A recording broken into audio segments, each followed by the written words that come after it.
What's going on, Aces? It's the third day of the year, and baby, Katt Williams done broke the internet, y'all, okay? He came in like, "Brah, bah, bah, bah," and just let that choppa sing on all of his fellow comedians. So he went on Shannon Sharpe's Club Shay Shay, his podcast, and baby, he been trending all day, okay? This man garnered over 1 million views in 7 hours and 13,000 comments. He done pulled Netflix in it, and Netflix, the official Netflix on Twitter, used Nene's clip. Now, why am I in it? Now, see how I get on stuff? I ain't even do nothing. And they were responding to Tubi because Katt Williams said that the other comedian specials were so bad. I think he was talking about Cedric the Entertainer specifically during that clip, that it's not even on Netflix or Tubi, okay? So he said, if y'all haven't seen it, it's about, it's a little under 3 hours, and I was like cooking and doing stuff, and I was listening to it. But Katt Williams, I'm telling you, this man is a comedic genius. And when I say that because, one, he owns all of his material. You know, Shannon was asking him about his life. He grew up in Ohio, was born in Cincinnati, and then moved to Dayton. But he left because his childhood was really abusive. He left at 13, moved to Miami. And he said that while he didn't attend formal school during his teenage years, that he was self-educated. So he would read the encyclopedia, and he is a wordsmith, right? He writes all of his material. He was talking about how, unlike other comedians, he writes all of his material. He wrote all of his lines for Money Mike in the Next Friday movie. And y'all, he was going in on everybody. So let's go ahead and start with what he said about Cedric the Entertainer. So, I'll let you hear it in his own words because he can tell the story much better than I ever could. Told you when you asked him, did you steal Katt Williams' joke? Yeah. He said, it don't line up. How it don't line up? He thought that I was just a no-name comedian and that he could take this joke and nobody would know. Right. The issue was that I had already done this particular joke on BET's Comic View twice. Right. It had done so well on BET's Comic View that they had made it part of the commercial. So part of the commercial of make sure you tune in to BET was you seeing me doing this joke. So this is not just a random joke. This is my very best joke, and it's my last joke, and it's my closing joke. Okay. 1998, I'm doing this joke. It's on Comic View. Cedric comes to the Comedy Store. He watches me in the audience. He comes backstage. He tells me what a great job I did and how much he loves the joke. 2 years later, he's doing that as his last joke on the Kings of Comedy. And he's doing it verbatim. He's just changed my car into a spaceship. Him and Steve had already apologized for me, so I gave him a pass for a decade. Why would you sit here and be like, I saw Katt 30 times, and Katt didn't do, as I stand before you, Shannon, I would have bust Cedric's stomach. There was nothing that would have kept me from one of these in that patch right there. Like, are you kidding me? Why would you downplay me like that? Why did I give you a pass if you were just gonna lie? Cedric's sitting here telling you why he ain't a movie star. He over here look like a walrus. You didn't say nothing. He can't even get his arms off his stomach sitting over here. Why I'm not a movie star. What? It's a situation. He never wrote anything. Remember, when Cedric the Entertainer starts, he's supposed to be singing, dancing, and telling jokes. That's why he's called the Entertainer. Right. We found out he can't sing, can't dance, and doesn't write jokes. He did 4 comedy specials. They're so bad, Shannon, they're not available on Netflix or Tubi. Can I say that again for the audience? They're so bad that they're not available on Netflix or Tubi. You don't think Ced's a good comedian? The world doesn't think that, sir, I have 12 comedy specials. He has 4 specials that are not available on Netflix or Tubi. And this is the age of truth. And the truth doesn't need to be scared of the fact that people tell lies. Cats on drugs. Where are the stories? Why is there no story of anybody who ever sold a drug to me, did a drug with me, was around me when I was inebriated? I got 5 daughters. I got 5 sons. Why would we tell these ridiculous stories?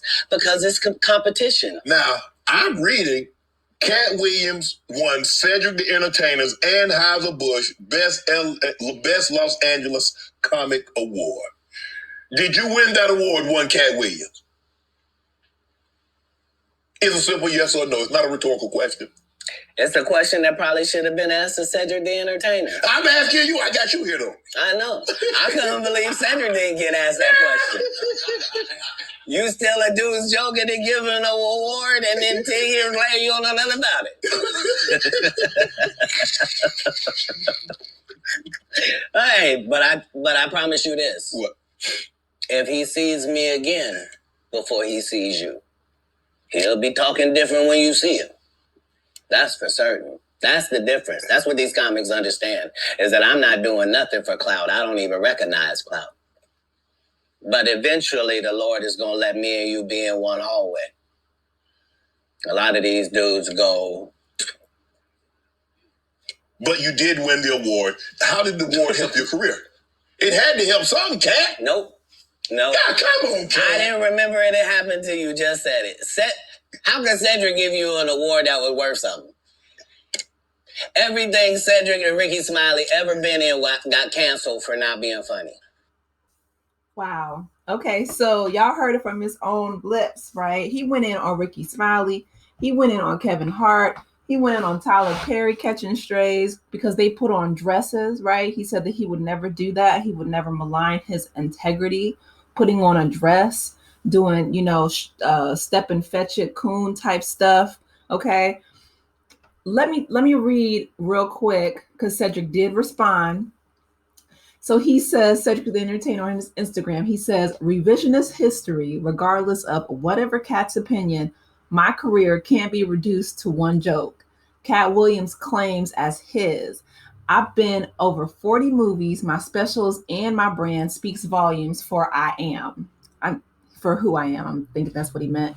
The people I have put on, including Cat in the Hat at the Gibson Amphitheater. Okay. And all that tough talk is corny AF. I'm a grown A man. And none of this ish gonna go like you think. You do you. I got this over here. Okay, now I did watch both of the jokes, right? When Katt was on Comic View and he was talking about how he was in his car and he pretty much, it was similar, right? That's what I'm going to say to his last joke, Cedric the Entertainer's last joke on the original Kings of Comedy, where he's talking about a spaceship. Very similar, okay? Mark Curry also said that Cedric the Entertainer stole his material. And if you guys remember what Hang with Mr. Cooper, he was a coach, and that he pretty much stole all of that. And his he said the Steve Harvey stole his Halloween joke when his mom would dress him up as a box and said that they were UPS. He said that Steve Harvey stole that from Mark Curry. That's out of Mark Curry's mouth. Okay. So Katt Williams also came for Michael Blackston's neck. So Michael Blackson just wrote on Twitter, he says, Katt Williams is a very smart midget nigga, Neega. Okay, he says he took shots at the top 10 comedians alive today so that we can all respond and make him relevant again. All Katt Williams did was say that Michael Blackson is an African who shouldn't be doing a fake African accent, right? So I found out today that Michael Blackson is from Philly. And then someone put under his comments, it says, you consider yourself top 10 with the laughing emojis. And then the person at the bottom was laughing emojis because no, Michael Blackson is nowhere near a top 10 comedian in this lifetime or the next, but he cooked him. All right. He got Netflix and Tubi trending, y'all. He got Kevin Hart, Eddie Murphy trending. He got a whole bunch of people trending. A lot of people are calling out Shannon Sharpe, including Katt, right, for not asking those questions to Cedric the Entertainer, for not asking up poignant, interview questions. He's a journalist, though, like Portia. Hey, Portia. But they're saying that he has poor interview skills. And Katt did too, right? He's like, as an athlete, you're great, but as an interviewer, he didn't say that specifically, but he implied it, that Shannon needs work. But yeah, this was good. It's been trending all day. If y'all have a chance, go ahead and watch it. But Katt Williams, one thing that I do love about him, he never punches down. He said that, SA and the R word is unacceptable. It's not funny. He wouldn't let that happen in Next Friday. He said there's nothing funny about that. He really, prefers, he said, women, and he protects women. And I really appreciate that about Katt, right? He reminds me of someone who, again, he doesn't punch down. He punches either up or laterally. But yeah, let me know y'all thoughts if you've seen it. I would love to hear from you, because Katt Williams, one thing for sure, he is a wordsmith, and his reads, his jokes are surgical. So I hope that with Netflix and Tubi, trying to capitalize off of this, that they do give him a special and they do pay him very well, because I'm looking forward to 2024 with Katt Williams. I feel like we're going to see a lot more from him. But anyway, you guys, let me know your thoughts in the comment section. Please be sure to like the video if you have not done so already. Share and subscribe. Hit that subscribe button, and I will talk with you in the next one. Take care, aces. Bye.